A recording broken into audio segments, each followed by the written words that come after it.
Chapter 12, Lottie. I don't want to be negative, but if I could describe how I expected the morning after my wedding night to be, it would not be this. It would not be this. I always imagined my new husband and me nestled in a huge white cottony bed, like in a soap powder ad, birds singing outside, sunlight gently passing over our faces as we turn to each other and kiss, remembering our fabulous time last night and murmuring sweet nothings to each other before moving seamlessly into spectacular morning sex. Not waking up on a single bed with a cricked neck, unbrushed teeth, the smell of last night's room service pizza, and the sound of Ben groaning on the opposite bed. Are you okay? I try to sound sympathetic, even though I want to kick him. I think so. He lifts his head with what appears to be a huge effort. He looks pretty green, and he's still wearing his suit. What happened? You went to bed, I say shortly. Well done, you.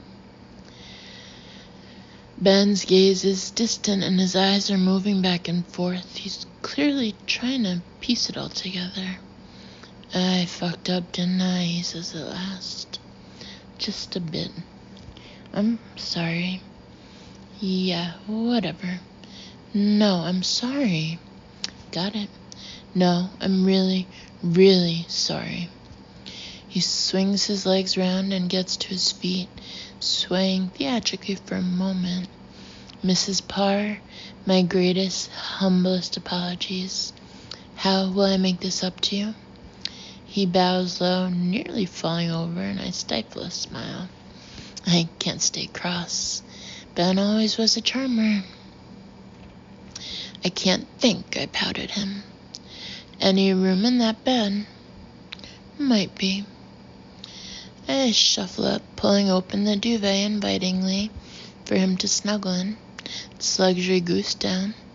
We also have the choice of a pillow menu with 20 different varieties.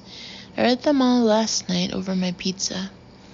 But right now I couldn't care less whether the pillow is buckwheat, hypoallergenic, or silk covered. My husband is in bed with me, awake.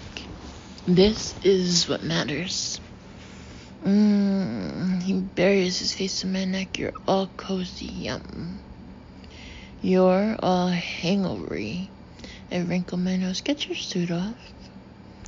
With pleasure. He pulls his jacket and shirt off together in one movement over his head, then straddles me bare-chested and grins down. Hello, wife. Hello, idiot. Like I said, I'll make it up to you. He runs a finger down my cheek, down my neck, and under the duvet, fingering the top of my incredibly expensive cami. We have all morning. All day, I reach up to pull him down for a kiss. We've earned this, he murmurs. Oh gosh, oh Jesus. His hands are tugging off my cami knickers. Lottie, I remember you. I remember you, I manage, my voice heavy with lust. His clothes are all off now. He's as hot as I remember. He's as hard as I remember. This is just as good as I remember. It's going to be amazing. Madam, the grave voice of Georgios hits my ear.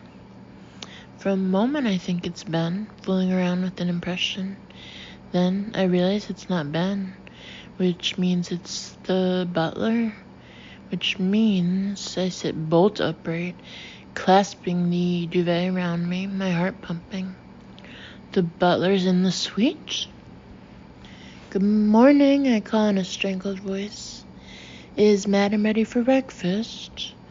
What the fuck? I pull an agonized face at Ben, who looks as though he wants to hit someone.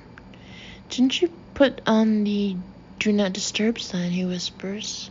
I thought I did. Then what? I don't know. Good morning. Georgios appears at the door to the bedroom. Sir, madam, I have taken the liberty of ordering you a very special treat. Most highly recommended by all of our VIP honeymoon guests. Our champagne breakfast with music. I stare back at him, speechless. Music? What does he mean? What on earth? No way. I nearly convulse with shock as a girl appears at the door. She's got long blonde hair and is wearing a white Grecian tunic, and she's wheeling along a massive harp. I exchange looks wildly with Ben. How do we stop this? What do we do? Mr. and Mrs. Parr, congratulations on your marriage. Today I will be playing for you a selection of love tunes to accompany your breakfast, the girl says, and takes a seat on a fold-up stool. Next moment, she's plucking away briskly at the harp, and Georgios plus his assistant are bringing trays on stands to the bed and pouring out glasses of champagne and peeling fruit and offering us little finger bowls to refresh our hands in. I haven't managed to utter a word. This is too surreal. I was about to have the hottest sex of my life. I was about to consummate my marriage, and instead I'm having a kiwi fruit peeled for me by a 60-year-old man in a braided jacket while a harpist twangs "Love Changes Everything." I've never really been one for the harp, but this one is making me want to hurl my basket of mini croissants at it. Please, a loving cup toast to celebrate your marriage. Georgios gestures at our champagne flutes. Obediently, we link arms to sip our champagne, and with no warning, Georgios throws a handful of pink confetti over us. I splutter in shock. Where did that come from? A moment later, there's a flash in my face, and I realize Georgios has taken a photo. A commemorative photograph, he says gravely. We will present it in a leather-bound album. Compliments of the management. What? I stared at him in horror. I don't want a commemorative photo of me looking hungover and disheveled, with confetti stuck to my lip. Eat, Ben whispers in my ear. Quick, then they'll go. That's a point. I reach for the teapot, and Georgios leaps forward reprovingly. Madam, let me.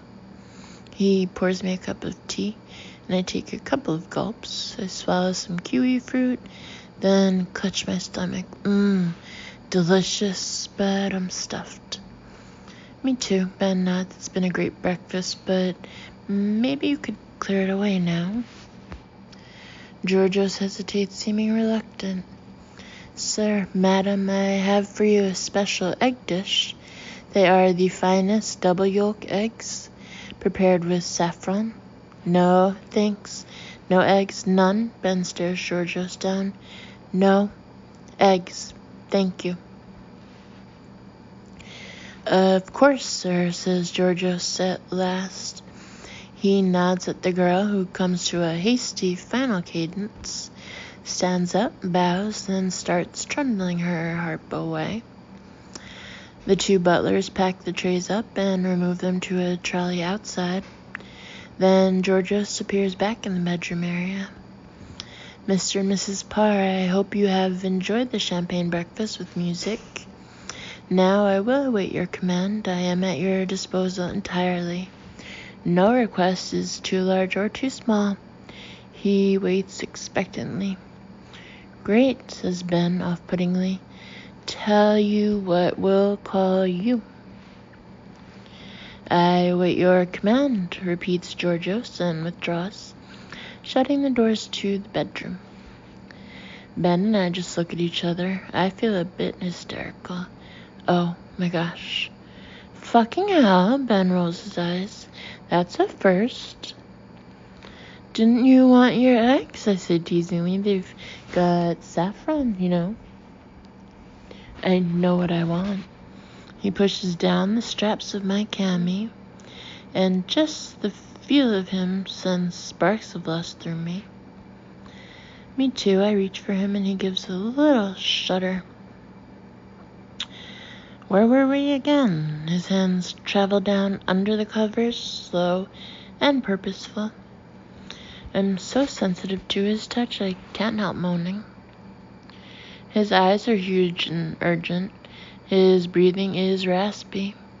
Now I'm pulling him toward me, and his lips are everywhere, and my mind is emptying as my body takes over.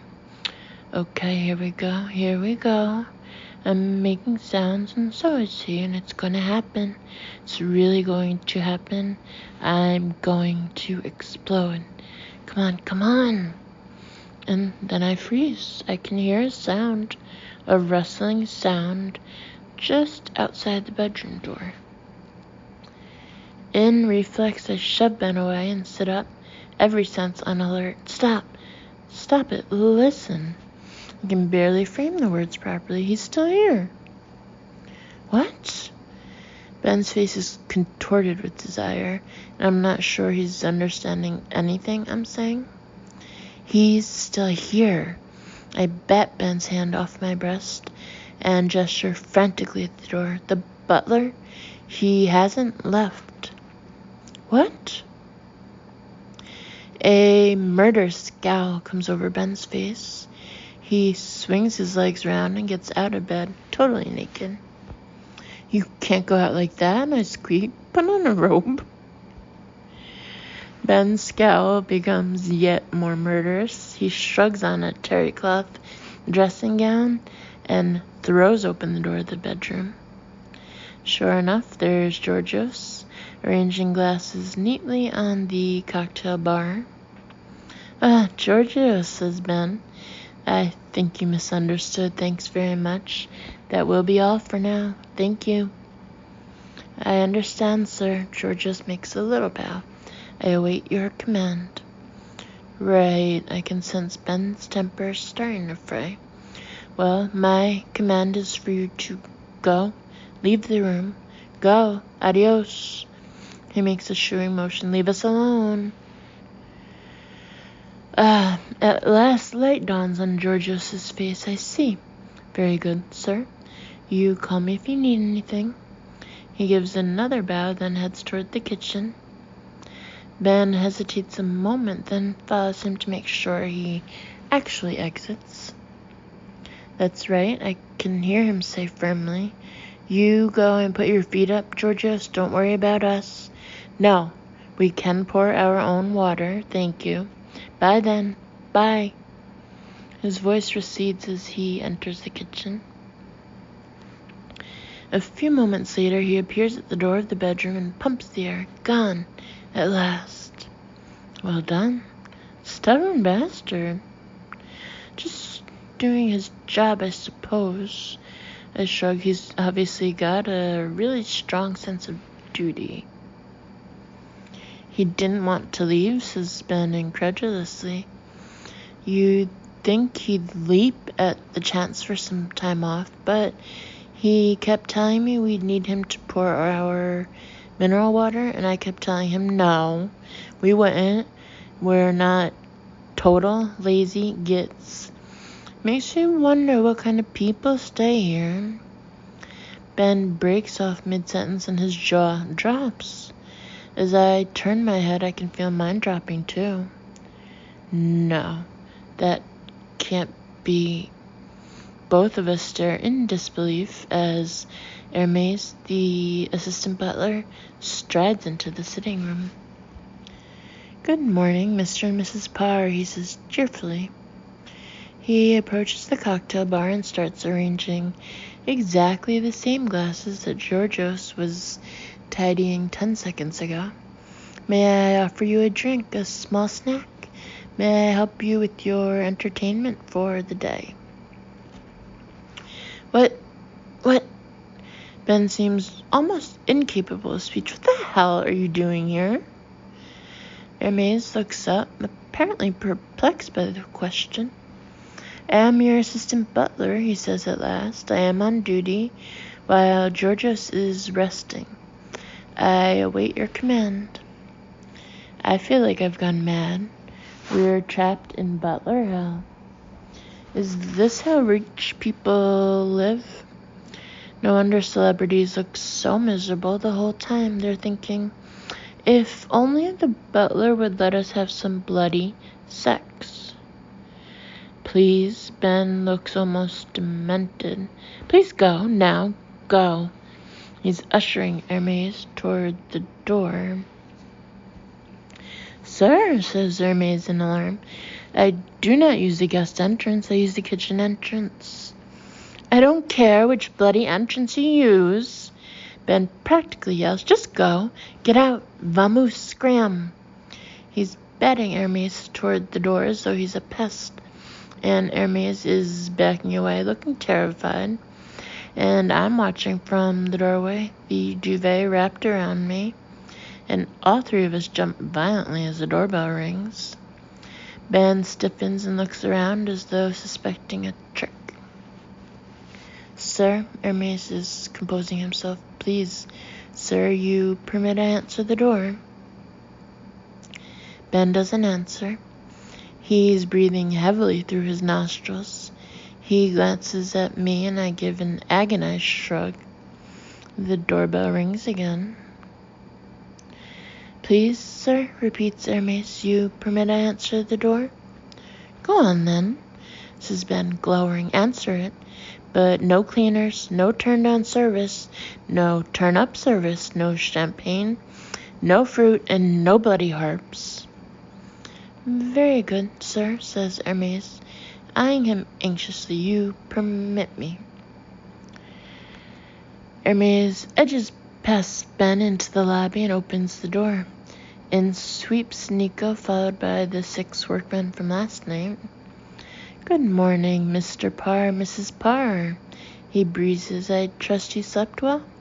1,000 apologies for last night, but I have good news. We have come to change your bed.